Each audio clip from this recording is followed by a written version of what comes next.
طيب بسم الله الرحمن الرحيم الحمد لله رب العالمين صلى الله وسلم وبارك على نبينا محمد وعلى آله وصحبه أجمعين أما بعد. So now we start on page 23 of Al-Qaida al-Thalitha, the third principle, which is a twofold, and it says أحكام الوسائل كأحكام المقاصد وما لا يتم الواجب إلا به فهو واجب. Like, firstly, the qaida itself, the principle itself, the maxim, it says the ruling on the means are like the ruling on the ends. The rulings on the means are like the rulings on the ends. Whatever is necessary to complete an obligation is itself an obligation. So let's deal with the first part first, which is ahkam al-wasa'il, ahkam al-maqasid, which is, as it's translated in the book, the rulings on the means are like the rulings on the ends. Does anybody know what that means? The rulings on the means are like the rulings on the ends.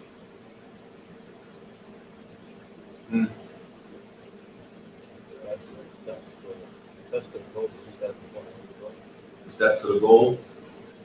Say it again. Like the steps that you take to achieve a goal is just as important as the goal itself. G. The steps that you take to achieve the goal are just as important as the goal itself. G. That's a good way to put it. So if the goal is, if whatever you're trying to do is obligatory, that means the steps to get to that obligation are obligatory. Clear? The steps are also obligatory. If what you're trying to do is sunnah recommended, that means whatever process you take to get to reach that sunnah, those steps or that process is also fall against the same ruling as the goal of sunnah, right? Now, in the explanation it says meaning. The means of legislative rules, meaning their processes and integral factors, are given the same rulings as the ends. Because whatever cannot be completed except by a particular factor, then that factor falls under its ruling by necessity, as it is equally required. Well, clear?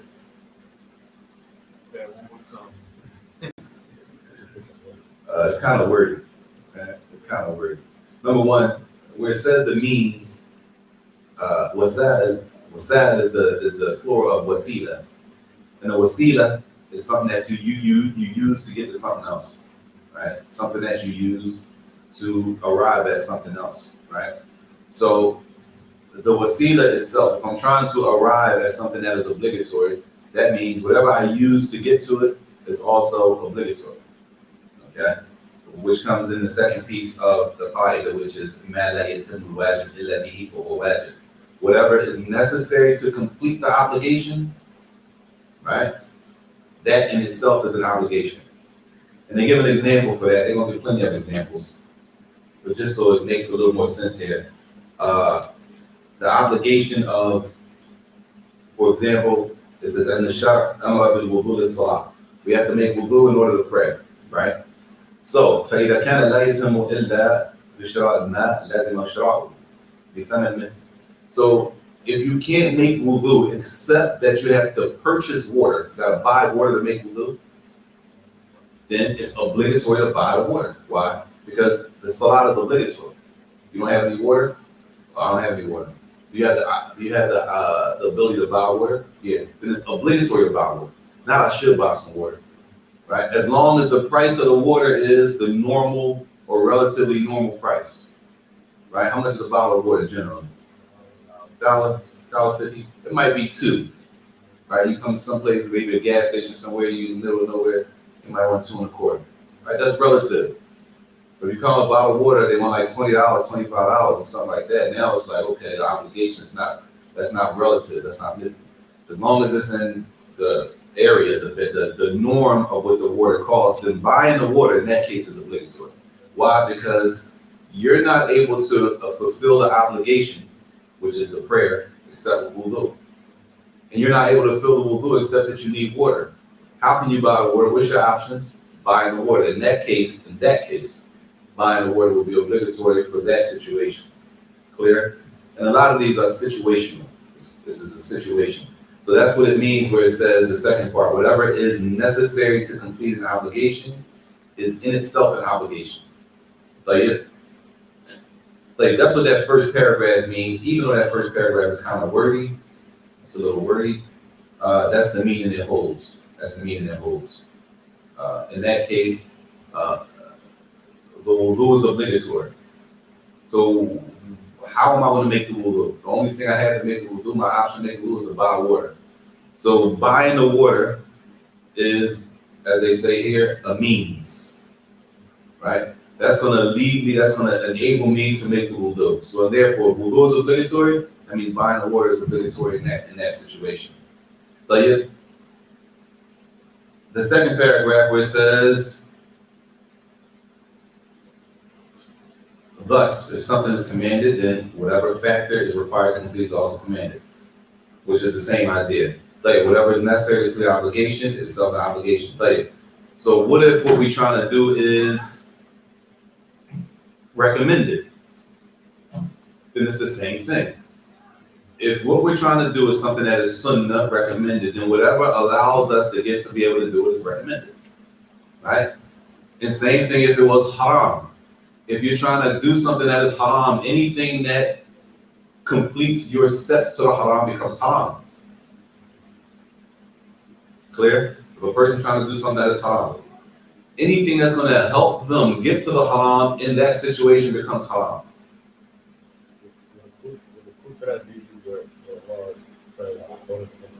Sit down. The proof for that, can it be that Allah says don't even come close to it? Don't even come close to zina. The prohibition was on the wasila to zina, right? The means to committing zina. The prohibition in the Quran, وَلَا تَقْرَبُوا الزِّنَا. Don't even go close to zina. But what does going close to zina look like? Well, anything that's going to lead up to the zina to stay away from, right? The prohibition is on the means itself. Anything that's going to lead to zina, then it's haram also. Good. Okay.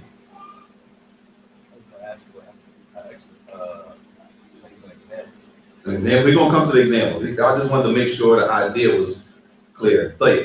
So basically, whether the end goal is something obligatory, then that means whatever you need to get to it is obligatory. If it's sunnah, whatever you need to get to that sunnah is sunnah. If it's disliked, if it's makruh, if it's hated, anything that you need to complete it is hated.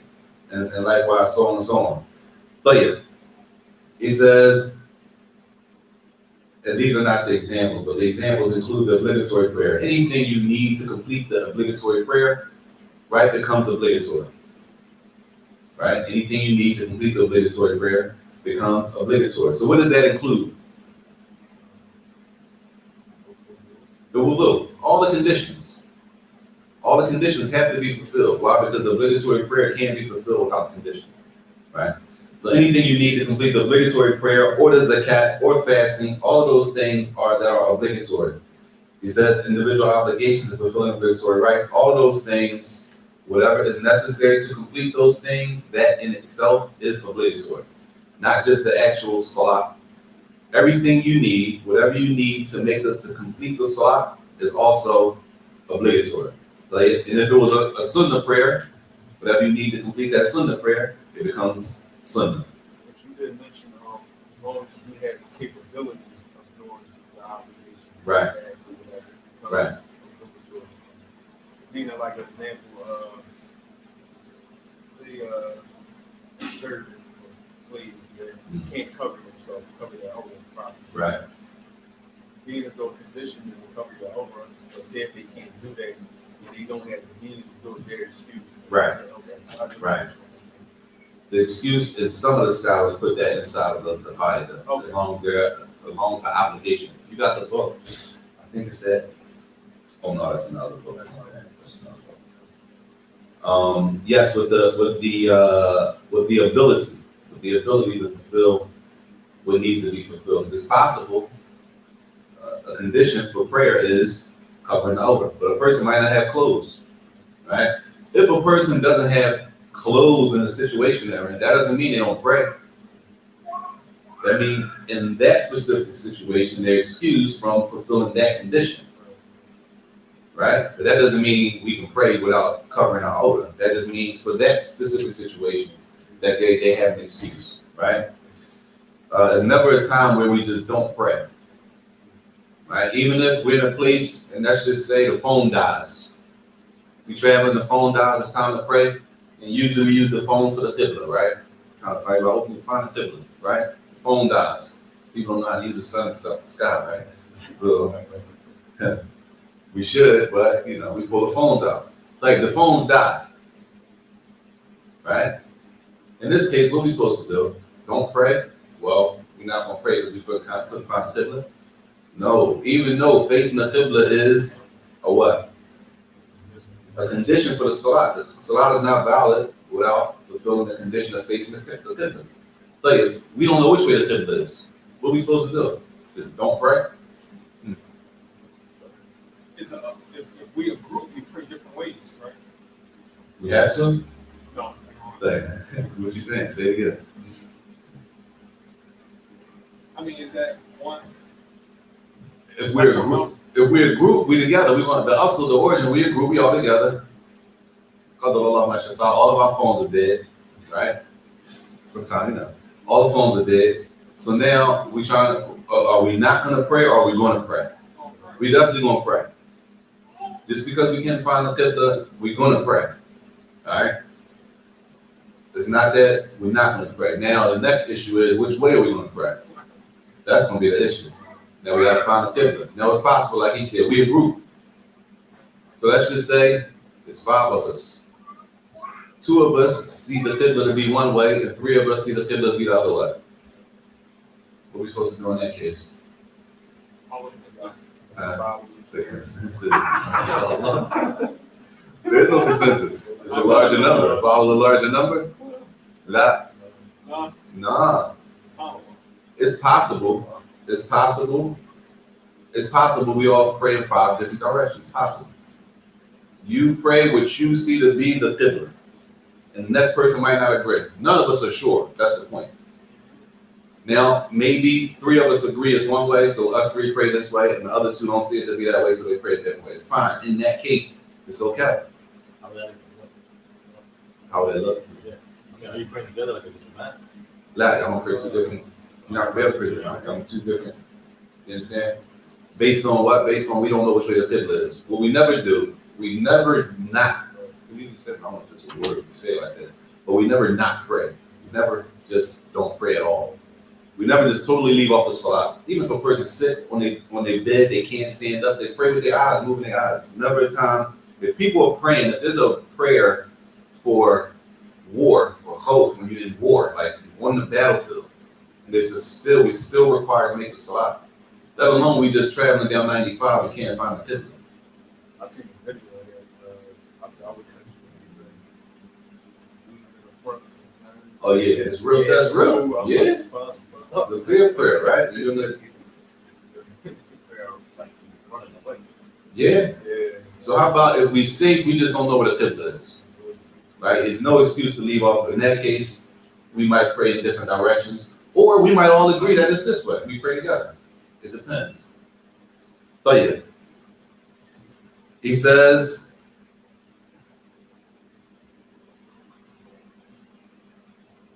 and here it keeps it general. And the book is real general. So he doesn't give specific examples, but he keeps the general idea of whatever is haram, whatever carries you to the haram is also haram. But let's look, there's a couple examples in this book here. It says,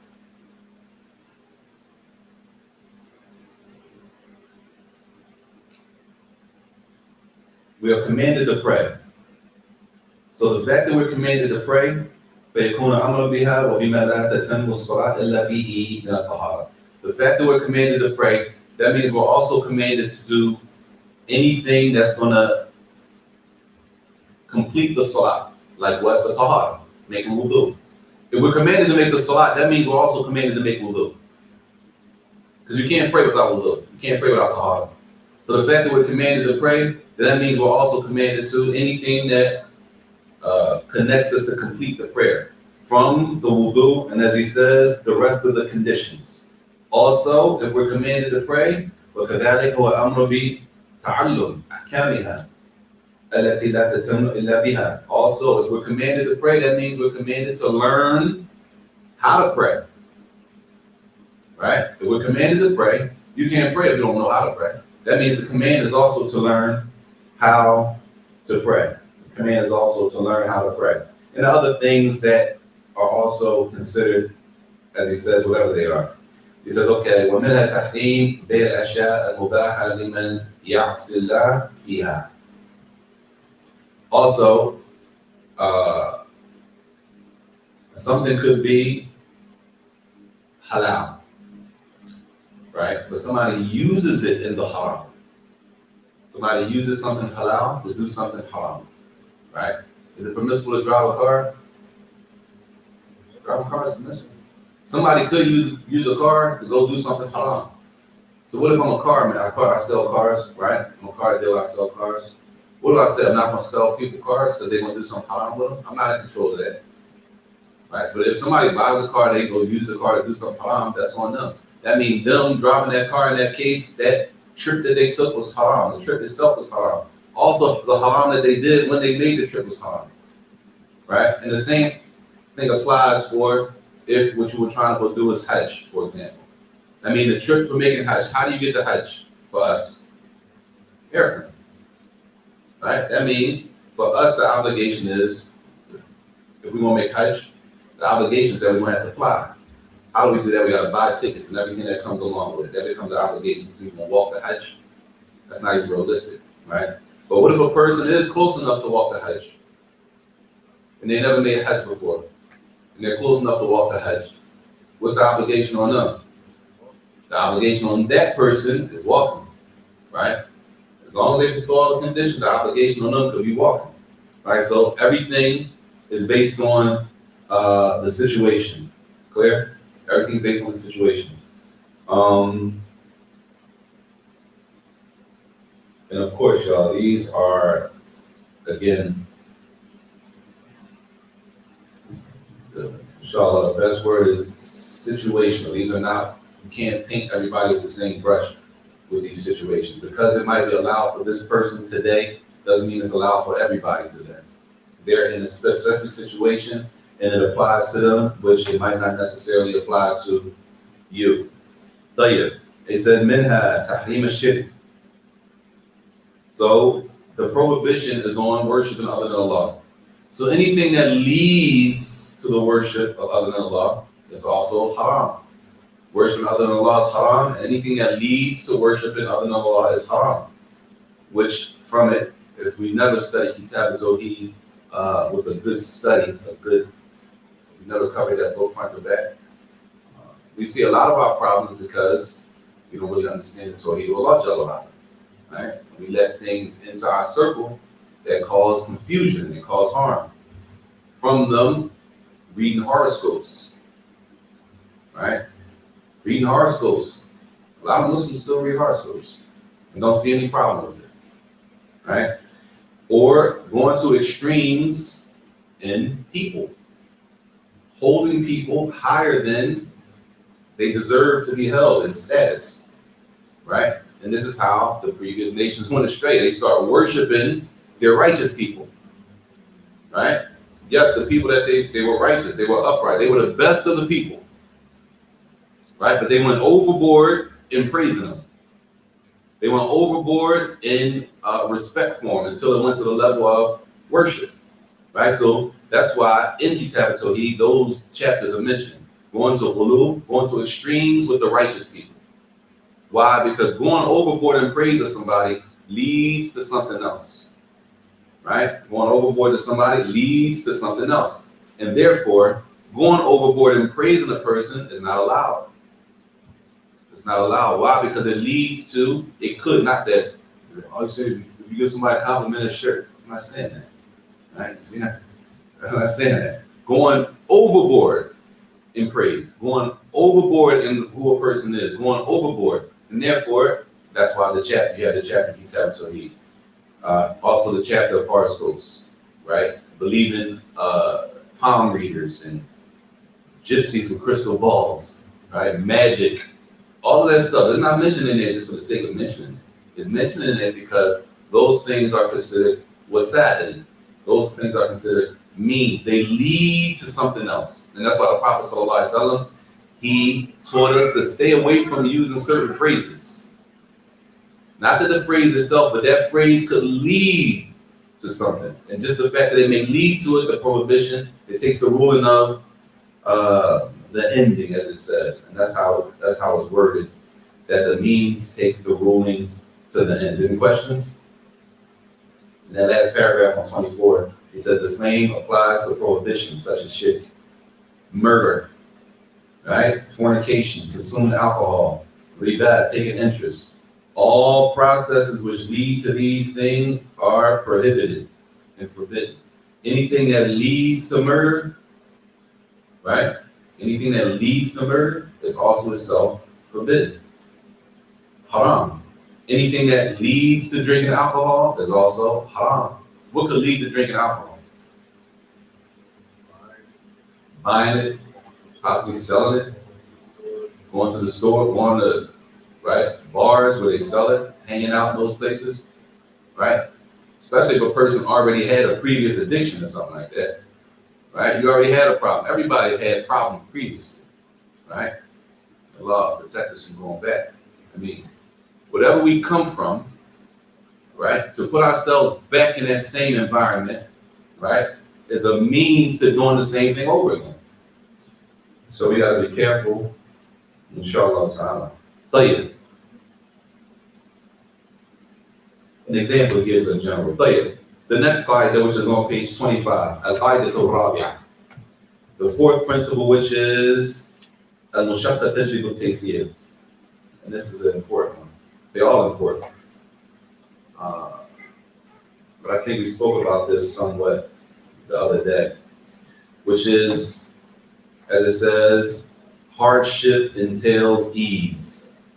Hardship entails ease. What does that mean? Hardship entails ease. Every hardship you have, Allah brings ease. Every hardship you have, that Allah brings ease. How? Huh? How does Allah bring ease? Every hardship you have, Allah brings ease. How? Allah, most merciful to the servant, compassion. So I want to say it's a reason looking for it, but maybe like trying to understand that like the hardship is for like know that Allah is not being unjust. No doubt. Know for sure that Allah is not going to be unjust to us. No doubt. Like, it's different levels of hardship. And this we got to understand. This is important. That is there difficulty? Do we find it difficult to pray 5 times a day? There's some difficulty. Is it difficult to fast Ramadan 14 hours a day? It's difficult, right? You find some difficulty in that. Is it difficult to get out of bed to pray Fajr in the Jama'ah for the men, right? There's some difficulty in it, right? That difficulty, as Islam has some difficulty, that is, how do you word it?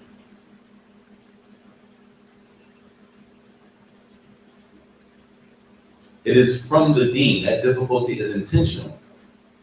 It's intentional. That's going to be difficult. It's difficult to put your life on the line and go fight in a war, right? It's difficult that you might not come back home, right? It's difficulty in doing that. Does that mean we don't have to do those things? No. That's a difficulty that is part of the worship. And all worship has a level of difficulty that is to be expected, that is going to be some difficulty in it. That difficulty is not what we're talking about as ease, the ease that you don't have to do it, right? The difficulty that is being spoken about, as one explained, is a difficulty that is unbearable, right? The unbearable type of difficulty, right? Not the difficulty that just makes us uncomfortable, right? That difficulty that makes us uncomfortable is part of the test and the fitna and the trial that we go through to show that we're true in what we say, right? So he says, this qaida al-mushatta tajribu taysir, hardship entails ease, Islamically. He said this is because the Sharia is built on compassion. مبناه على الرأفة والرحمة والتسهيل. The Sharia, Islam is built on compassion, mercy, and ease. The deen is built on compassion, mercy, and ease. Allahumma musta'an. If we understood that, we have a lot less problems in the city. If we understood that by itself, that the deen is built on compassion, mercy, and being easy. We think, many of us think that the deen is built on being hard and rough and rugged. And if you're not hard and rough and rugged, then you must not be practicing the deen right, which is a mistake. That's a mushkila. We think that the harder a person is, the more rigid and the more strict they are, they must be practicing the deen correctly. That's the assumption, which is not necessarily true, not necessarily. He says, Allah says, وَمَا جَعْلَ عَلَيْكُمْ فِي الدِّينِ مِنْ حَرَجٍ. And Allah has not laid upon you in the religion any hardship. Right? What type of hardship? Hardship that is what? Unbearable. Unbearable. Why? Because Allah said, establish the prayer. Right? We're commanded to establish the salah. So we know that the salah, praying, is something that's pleasing to Allah. Because He told us to do it. He wouldn't tell us to do something if it wasn't pleasing to Him. Right? So He told us to pray. And even though He told us to pray, it's some difficulty, especially now. Fajr is early and Isha is late. The nights are short. There's some difficulty in it. What does that mean? Well, I'm not going to pray Isha. I'm going to just pray Fajr whenever I get up.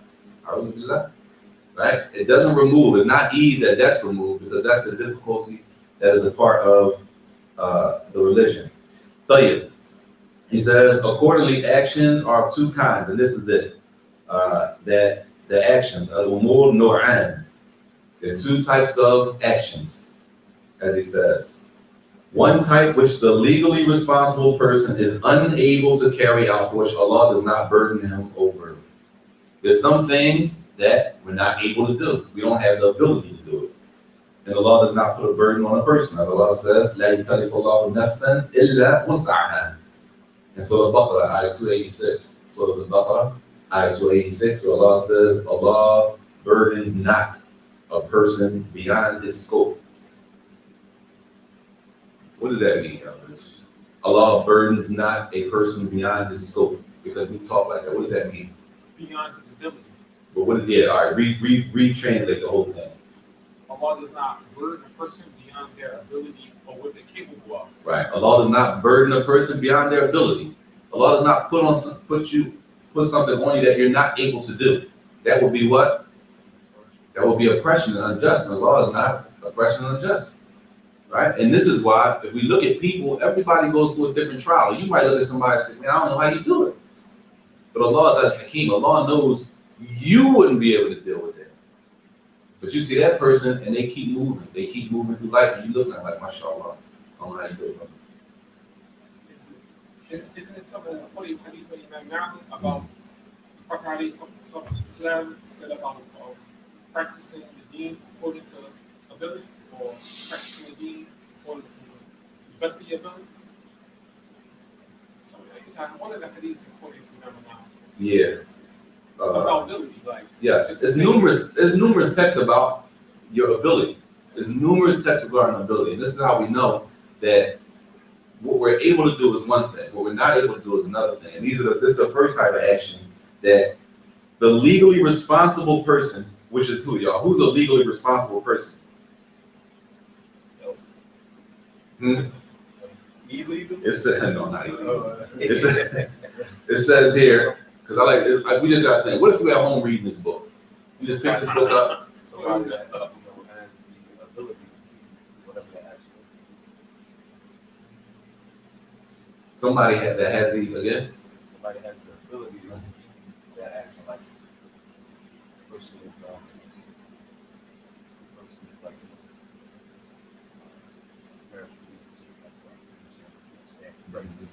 Paraplegic, they can't stand and pray. But sisters, what is a legally responsible person? Sisters, you gotta help the brothers out.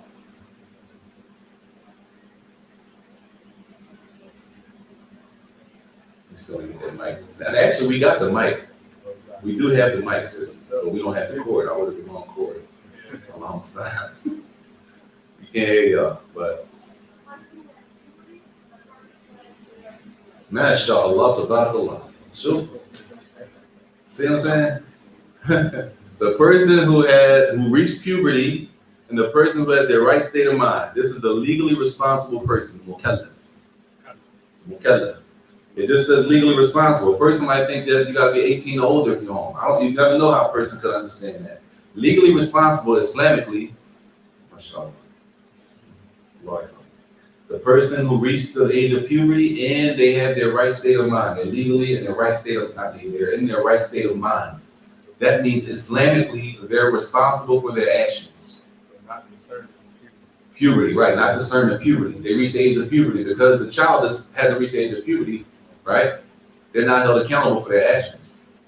So if we say, why do they use the word legally? Because Islamic, the Sharia is a law.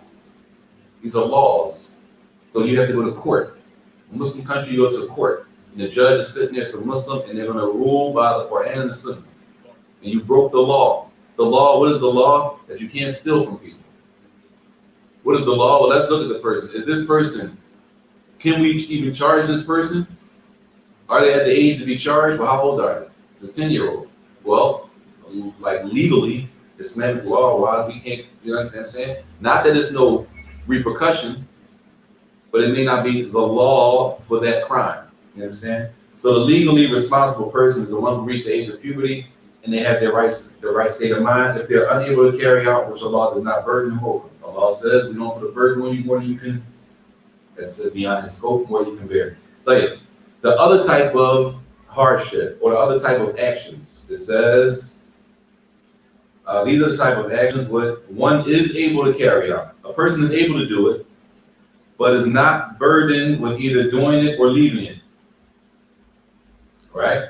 As Allah does not require it.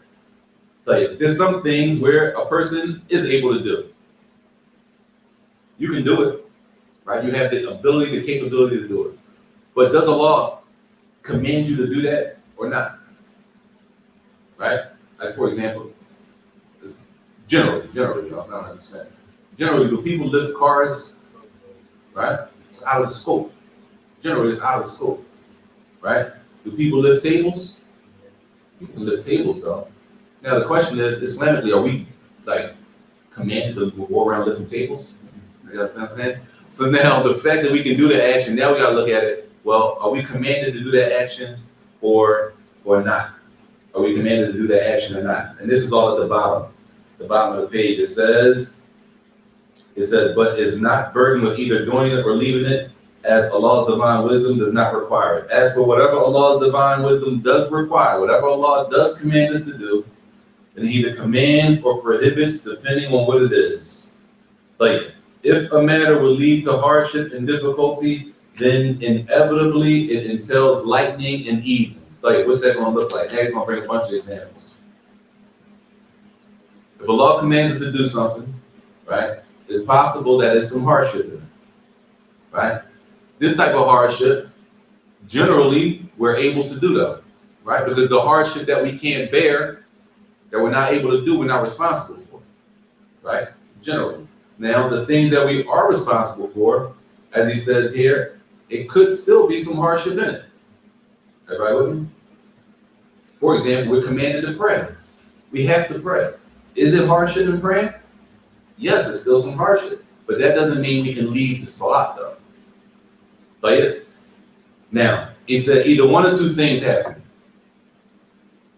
In the issues where we have the ability to do it, and Allah commanded us to do it, and then we find difficulty in doing it, one or two things happen. Islamically, either A, and this is at the top of page 26. Either A, Either the person or either the Sharia omits it entirely or partly. That's the first line at the top of page 26. It says, "Imma bi isqati kulli or isqat ba'd." Either, when that hardship is found in something, either the entire thing is omitted. What does that mean?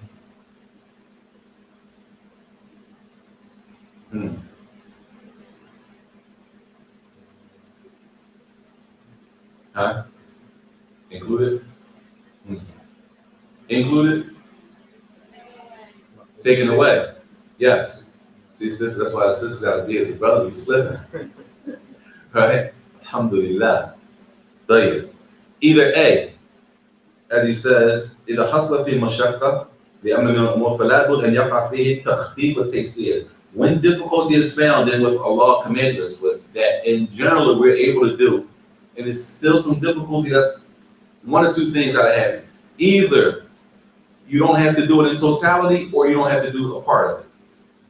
Either it's omitted entirely, right, or partly, right? And he's gonna give some examples. From the examples, as he says, when it comes to worship, fil ibadat, at-tayammum, which is, to many of us, tayammum. Tayammum is not the word. Tayammum. At-tayammum. At-tayammum. At-tayammum. التيمم عند مشقة استعمال الماء على حسب تفاصيله في كتب الفقه. طيب, the principle applies in categories of worship. So, for example, the permission, Islamically, how do we make wudu? With what? Water. That's what we're commanded to make wudu with water. طيب, are we allowed to make tayammum without using water? Can we make tayammum using the dust and the dirt? We're allowed to. With the conditions, everything that's connected to it, with the specific situation and conditions connected to it. So it says the permission to perform tayammum when a difficulty would arise in using water, right? As detailed in the books of fiqh. Of course, that's a detailed discussion in that chapter of tayammum and how to make tayammum, right? But the point being is, if there's difficulty in using water, right? The command is that we have to use water to make wudu to pray, right? Generally, we're able to do that. We have the ability to do that. Even if we had to buy the water, like we spoke about. Like, what if even in that, a person finds it difficult to use water? What would that look like? How would that possibly happen? Maybe the water is too cold, and the person fears what? They might get sick, and it might cause further harm, or they're already sick or something like that, right? Everybody clear? In that case, they're able to do what? They're able to use dust or dirt. They don't have to use water. Clear? This is called takhfif. This is called the Sharia being light. The burden is lightened even more. Even though generally, everybody can use water to make wudu. There are exceptions when people can't use water. And in that exception, it's another way to do it, right? So the Sharia is lightened. The burden is lightened for that person in that situation. So because one person, you got 100 people, got to make wudu. One person can't use water. That doesn't mean because they can't use the water, it's too cold for me. For me, in my condition, my physical condition, that water is too cold. Does that mean the other 99 people can make tayammum and they don't have to use water? No, the other 99 people have to use water. But the person who has the condition, who feels like this is overbearing, they are allowed to make tayammum in that case. Clear? Or a person might have a sickness. They might already be sick. And using water, right, might cause the sickness to increase. It might make it worse, right? Out of 100 people, one person is like that. That means that one person doesn't have to use water. They can make tayammum, but the other 99 people, they don't fall under that. No, it's based on everybody's ability. The second example, this is on page 26. It says, sitting in prayer when standing would cause difficulty. القعود في الصلاة عند مشقة القيام في الفرض وفي النافلة مطلقا. Sitting in prayer when standing will cause difficulty, whether it's an obligatory prayer or optional prayers. The obligation is to do what in the salah? Stand. That's obligatory. It's not optional, y'all, especially in the 5 daily prayers. And for a lot of people, we have to make sure we understand that standing in the prayer is a pillar. Al-Qiyam al-Qudra. Standing is a pillar. It's not optional to stand up and make your 5 daily prayers, y'all. You can't just sit down. I'm gonna just pray this one sitting down. If you sit down, you need a valid excuse. If you're sick, you can't stand up, you got a headache, you got a migraine, you can't bend over. When you bend over, your head is thumping, it's all of that. If that's what the situation is, then sit down. Right? But just because you're out somewhere, if you're out somewhere, like a lot of sisters might do, I don't know about the brothers, I know a lot of sisters, you're out somewhere, right? And some people just pray in the car. Why do they pray in the car? That's the question. Praying in the car, that means you're sitting down. What gives you the authority to sit down, making an obligatory prayer? You need something Islamically that gives you that authority, right? I don't know where I'm gonna pray at. So that's a whole parking lot. Dressing rooms, you gotta get creative when you're out there. Listen, if you're gonna walk through a whole mall, you can't find nowhere to pray, you gotta be able to find somewhere to pray. Now it's different if you think, for men and women, if you think you out there in the sticks somewhere, right? Sticks. You out there in the sticks, right? So you say, man, it's looking a little crazy out here. And you by yourself, you feel like you fear, and you feel like it's gonna be a problem. That's different. That's a different situation. If that's the situation you apply to, just understand, Islamically, we're required to stand. And in order not to stand, we need a valid excuse not to stand. Is fear a valid excuse? Inshallah. Inshallah. But make sure that we fall under that fear, not just, I don't know where I'm praying, I'm just knock it out real quick, because the story very close. I'm just praying here real quick, so I don't want to do that, because now you're doing, right? You may not have an excuse before Allah with that intention. But like what you mentioned in the previous chapter, like things that will lead to the haram, So like, just for example, some people they go to malls like sisters and they may fear praying. So if they feel like if a person feel like they're gonna feel that way when they go to that place, they should just remain. They should not go, right? If they feel like they say to themselves, if I go out there and I ain't gonna get afraid today, if they really say that, I'm not telling the sister to go to the no, mall. I'm saying no, I'm not saying that. I'm not saying that at all. Well, what are you saying, no, brother? in general, say that to yourself, like if I go anywhere. Like I may not, I ain't my dad gonna get pray. I'm at the prayer mall when I get home. It's better for the person. It depends. It depends on where a person goes. He said if a person say they gotta go to a place, right? But they say, Dad, if I go out there, I ain't gonna be able to pray, I ain't gonna find a way to pray. Should they just not go? Well, they might not be able to just not go. It might be something that they have to go to. So what's the head? How you fix that? We Muslim. We should be thinking about how we're gonna fix it. Don't wait till we get there and say, I never even thought about where I was gonna pray. You never thought about where you were gonna pray. You Muslim. You gotta pray. You didn't think about where you were gonna pray. That should be part of the planning process. Well, where is it going to be? What time does it start? What time does it end? Because Lord comes in at 1 o'clock. It starts at 2, or if it starts at 2, I can pray before I go in. It got to be a plan if the salat is important. If the salat is important, then you plan your day around the salat. You don't plan your salat around your day. Your day is planned around the salat. What time does it start? 1 o'clock. 1 o'clock, what time is it over? 3. Oh, alhamdulillah, I can pray when I get out because Lord is at 1 and Lord doesn't go out until 5. So if it's over at 3, alhamdulillah, I can come out at 3 and still pray and Lord is in His time. But if it starts at 1 o'clock, right, the Lord at 1:15, and then it ends at 5, the Asr's at 5, now what? You're going to be in there the whole time and just don't pray? And then you're not going to say nothing to the people about you need to pray? Or we go on a break. They give you a break. What we do on a break?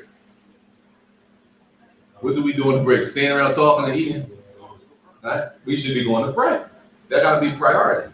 Because sometimes, realistically, we can't get out of going certain places. We're not in a Muslim country. Sometimes, you got to go somewhere for training. You got to go out wherever it is. You're the only Muslim out there. Does that mean we don't be Muslims if you're not traveling? You might be traveling. That's the importance of knowing. We can shorten and combine when we traveling. All that stuff. The deen is easy if we know what we're doing. If we understand the basics of it, it becomes easy, right? But if we don't learn the basics, then it seems everything seems difficult. We put ourselves in a jam. So a person is sick if they have difficulty standing. I didn't say the sisters can go to the mall. I'm not saying that. All I'm saying is, when we go to these places, we need to consider where we're going to pray. What's going to be the situation? How long do I plan on being there?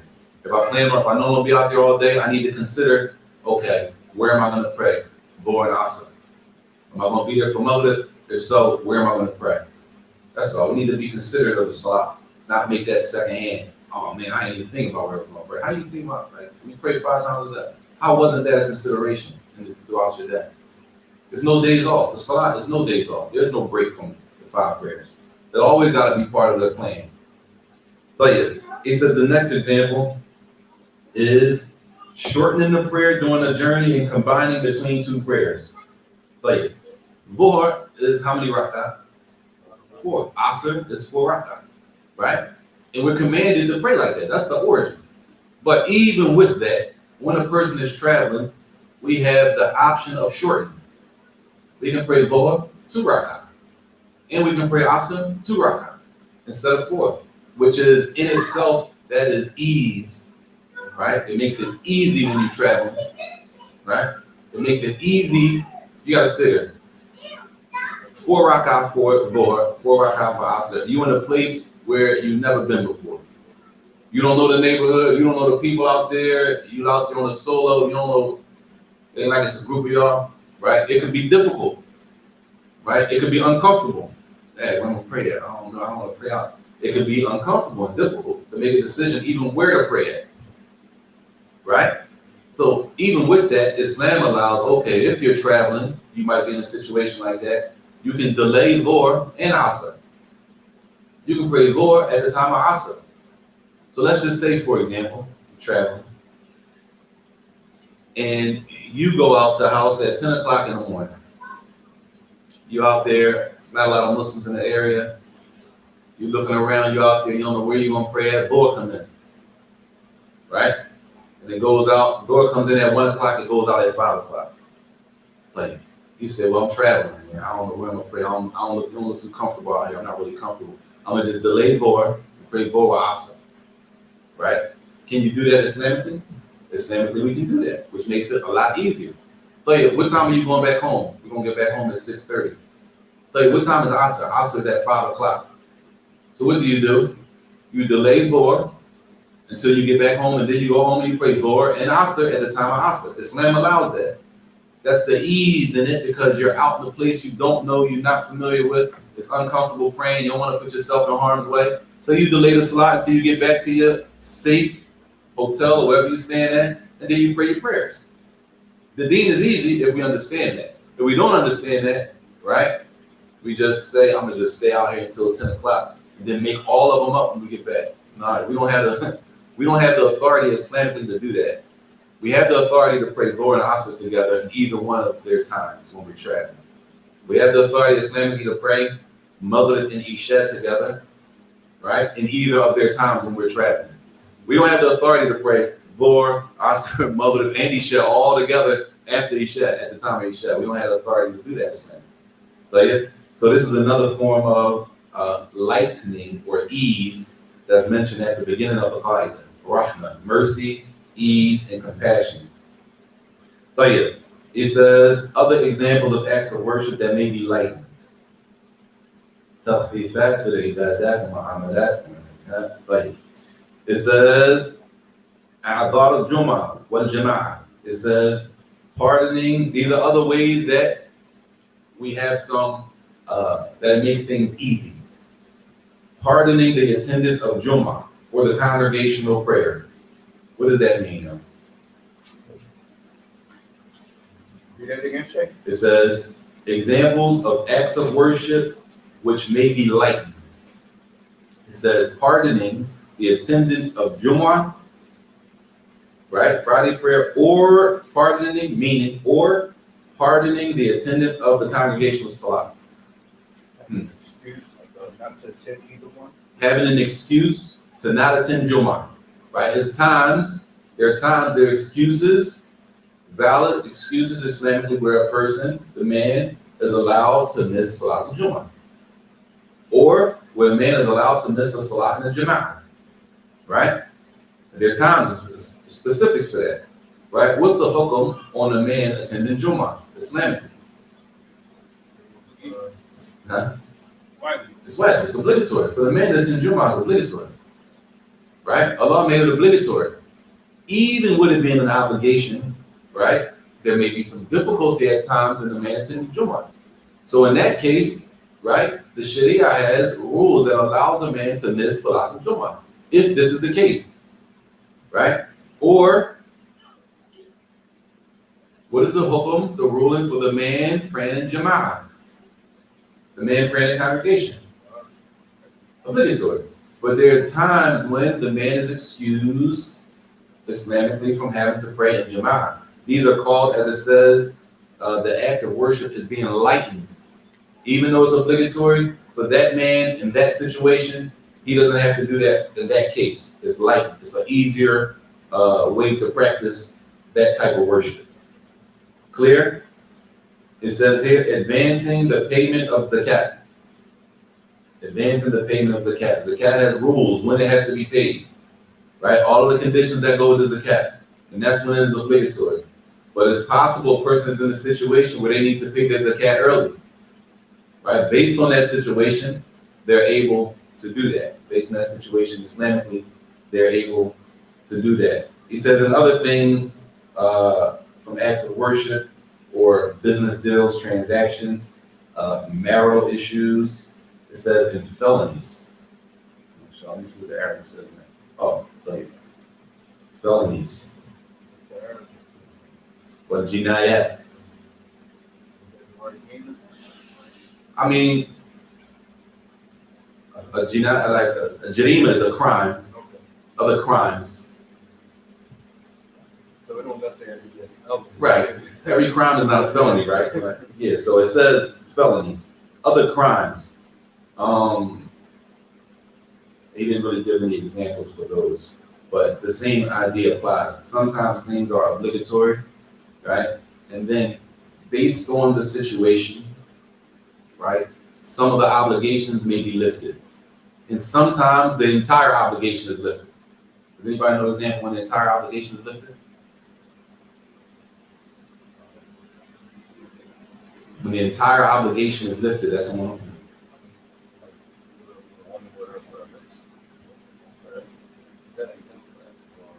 Right, explain.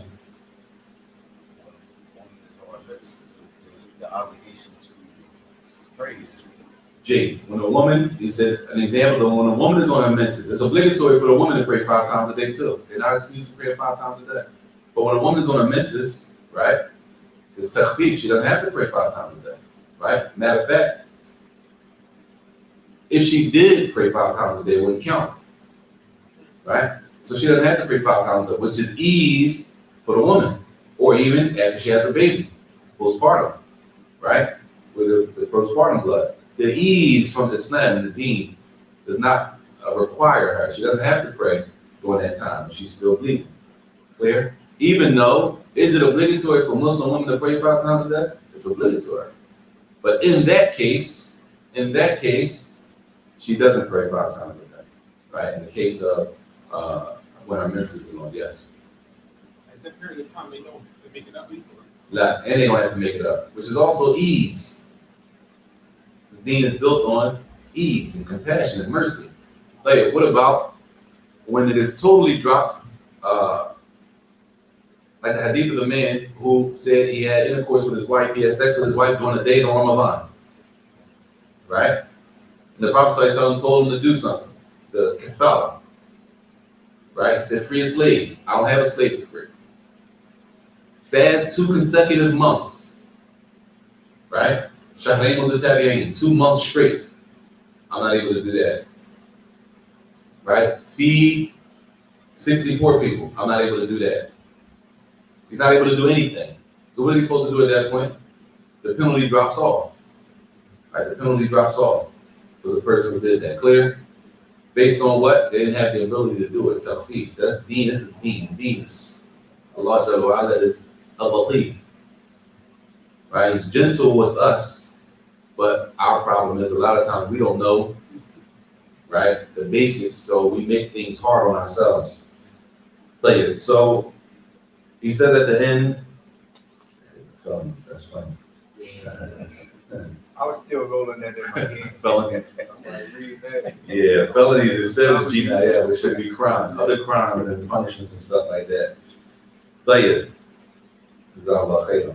It says, in examples of actions being lightly, unrestrictedly include communal acts which are either obligatory or sunnah, J.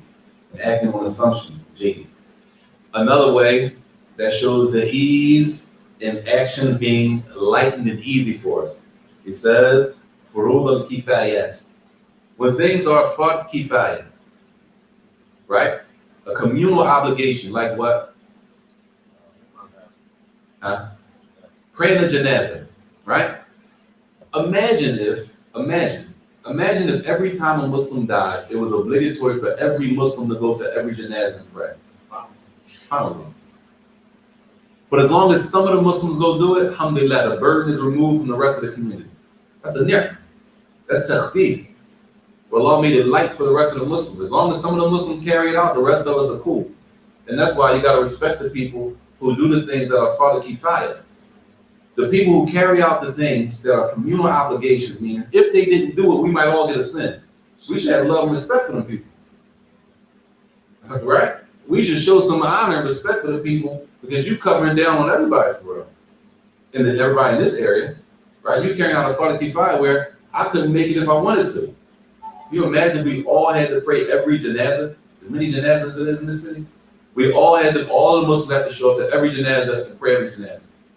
Right, so the takhfif, the lightness in that is that Islamically, as long as some of the Muslims carry out the deed, the rest of the Muslims are relieved from their obligation, which is a ni'mah in itself. And that's where it says communal acts. It says also, al-amal bil-dhunun li-mushaqqat al-itila' al-yaqeen.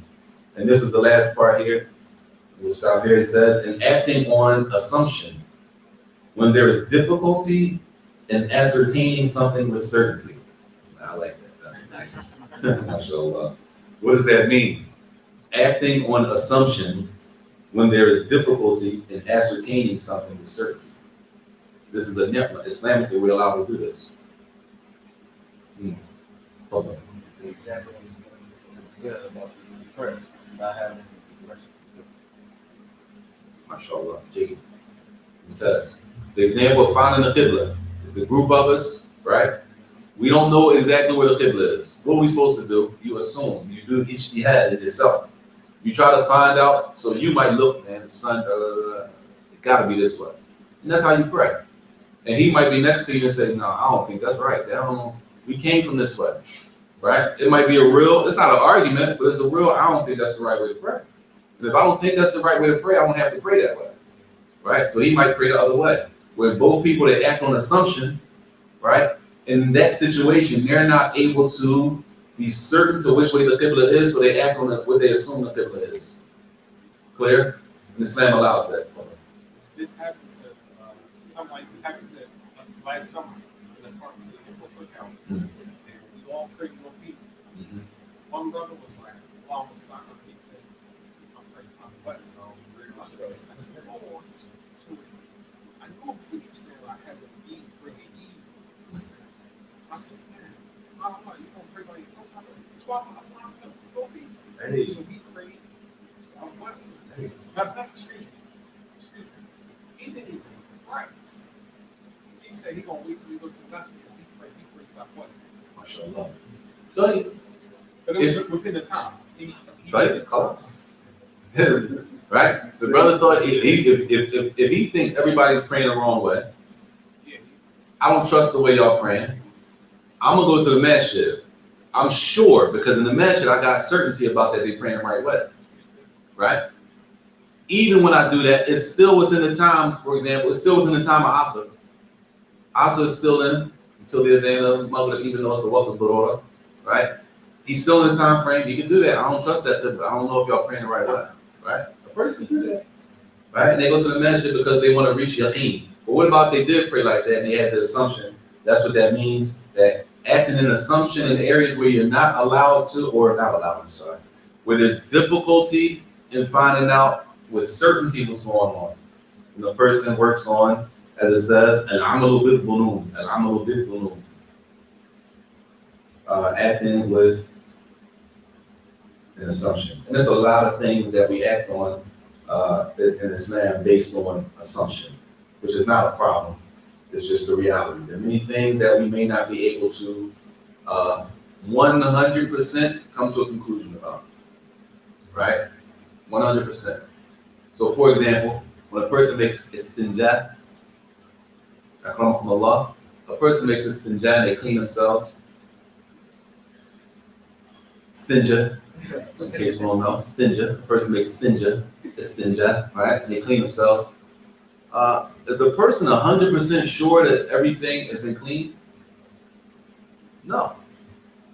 But it's assumed that it is. You've taken all the steps to clean yourself, right? And that's enough. That's all we're charged with to do. That's all we're responsible for. You take the necessary steps to clean yourself before you stand up to go pray, right? You do that. Is it possible? Is it possible that they missed the spot or something get clean? Is it possible? It's possible. But we're not charged with that. We're charged with carrying out and execute what we're supposed to execute to clean ourselves. We use water. If there's no water, we use tissue. We clean ourselves a certain number of, not swipes, wipes, right? To clean yourself. That's what we're charged to do. That's what we're responsible for. And then we act on that. We can go pray like that. But for a person not to clean themselves at all, that's a problem. That they didn't do anything to clean themselves and make a stinja, right? After using the bathroom, that's a problem. But for the person who made the stinja, right? Even with that, they're not 100% sure if everything has been cleaned.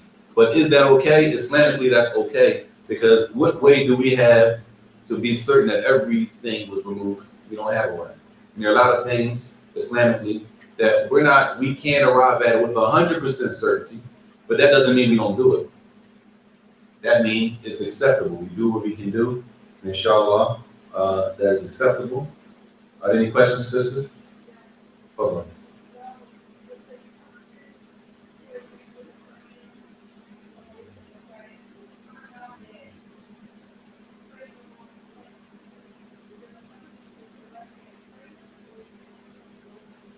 If you found out you prayed the wrong way, It's the assumption that you're praying the right way. or is the assumption that you're praying the right way?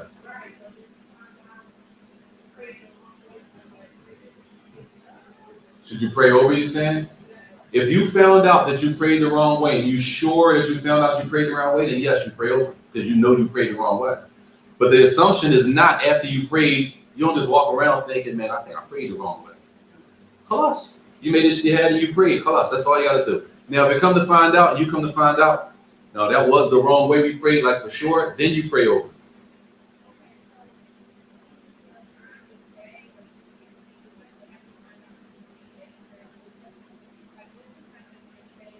But if it's not the same day, even if it's not the same day, it might be a week later. It might be a week later. If you know, for example, you're out in, I don't know, Jersey somewhere, wherever, you somewhere, right? Your phone died, the little compass on the car. For some reason, that's not working, right? It's right. So you end up praying, and you know for sure that was when such and such graduated that Saturday. And we prayed this way, right? Or you somewhere, you might be here. You at work, you're in a building, you're in a part of the building you've never been in. Your compass not working, right? You pray by yourself in that office, right? You never prayed in that office before, you pray by yourself in that office. You say, well, it looked like it's this way. Boom. Next week, you praying there with another sister. And she shows you, you say, why are you not, this is the qibla? She said, you say, this is the qibla. See, I prayed the other way. Well, no, this is the qibla. You sure? Yeah, because such and such and such. Now you know you prayed the wrong way last week. You know what salat it was, you should make that salat up. Once you become sure that you prayed the wrong way, It's not that you just assume after you prayed somewhere you prayed the wrong way. That's not the assumption. And we don't have to do that. Clear? All you have to do is make ijtihad. You have to try to find the prayer direction to the best of your ability wherever you at. And then you pray, and after you're done, alhamdulillah, khalas. If you come back tomorrow and the Muslims tell you, no, we pray this way, and everybody knows that except you, then you should pray that salah over. Once it becomes clear, the mistake is clear, and it's a mistake, and sure that it's a mistake, then you should pray it over.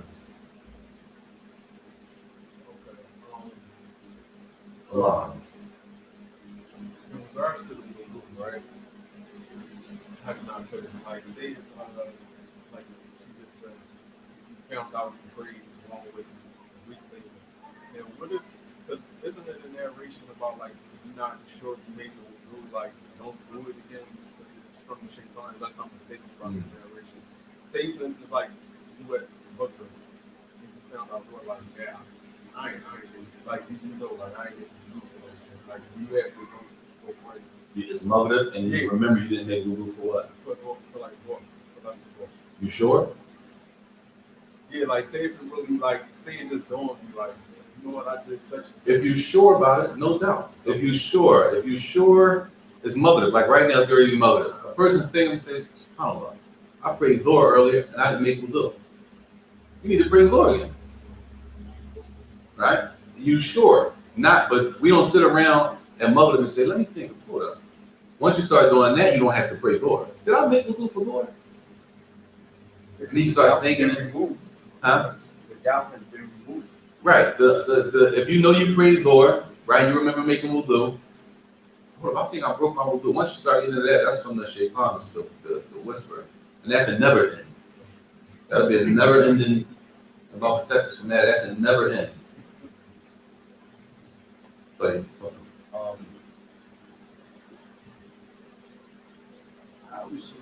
how do we understand the ayah of Allah says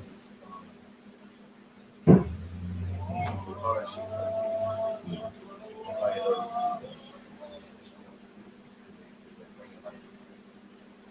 bring it in more than it bring it in the sense of acts of respect, acts of religion, like or it's like that, or it's just like you want to try to test. one eye doesn't negate the other. Then I goes to Islam. With hardship comes ease, right? One eye doesn't negate the other. Even though a person might be going through some difficulties in life, right? Stuff rough right now. Right? But Allah said, with hardship comes ease. It might not come when we want it to come. We expect stuff when we expect it, right? And the eye will still apply. If there's difficulty in standing for the Salat, it still applies, right? But it could apply in a broader sense also. Right? Some ayat are a little more general. Some verses are a little more general than others. Like these verses are saying Allah doesn't want hardship for you. What does that pertain to? Because everybody goes through hardship, right? And that's why they use these verses for these situations, right? These verses are used for these situations. They're a little more direct, where the other verses are a little more general. Now, let's be useful. With difficulty comes ease. What does that mean? Yeah, people go through difficult times, and then Allah, alhamdulillah, eventually it pans out and it lightens up on them. The burden lightens up in life. That's part of life. So they don't necessarily, the eyes don't necessarily negate one of each other, but some are a little more specific than others. Allah. We'll stop here until next week, inshallah. Oh, follow, I'm sorry.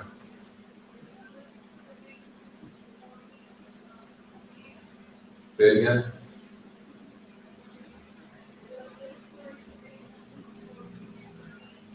Is it obligatory to make wudu before? Oh, before reading the Mus'haf. That's before reading or before touching? Before reading is not obligatory. Touching is one thing. Touching the Mus'haf is one thing. Reading the Mus'haf is something else. Two different rules. Touching the Mus'haf is one thing. Reading the Mus'haf, yani, if you mean by reading, qira'ah, like recitation, huh? Then it's recommended to make wudu before you recite the Quran. But if you're talking about touching the mushaf, picking it up physically, then the scholars differ on the obligation of making wudu before touching the mushaf, meaning I'm not in wudu. Now I'm already in wudu. If I'm not in wudu and I want to go read the mushaf and I want to touch it and pick it up, and I'm not in wudu, do I have to make wudu or not? The scholars differ on if a person has to make wudu or not when they go to touch it. As far as qira'ah, reading, then that's recommended to make wudu before you read the mushaf. But touching is a different situation. Either way, what's the safest thing to do if you want to touch the mushaf? That's al-ihtiyat. Shaykh al-Majid, Hafidullah, used to always teach us when it comes to ibadah, al-ihtiyat, awla. When it comes to worship, being safe is awla. It's better to be safe. Not saying that's the strongest opinion, but nobody's going to argue that if you made wudu before you touched the mushaf, that it was a problem with that. But some people might argue, some of the ulama do debate, is it allowed to touch the mushaf without wudu? So to take yourself out of the gray area, right? You make wudu before you touch the mushaf. And again, the noble Quran is not the Quran. I want to say it like that. The noble Quran is a translation of the Quran. Okay, so the translation of the Quran doesn't hold the same rulings as the actual Quran, the Mus'haf itself. The Noble Quran is a translation of the Quran, so it doesn't hold the same rulings as the Mus'haf, the Quran from Al-Fatiha or Al-Fatiha to An-Nas. Allah Ta'ala, sallallahu alaihi wa sallam, somebody call me that.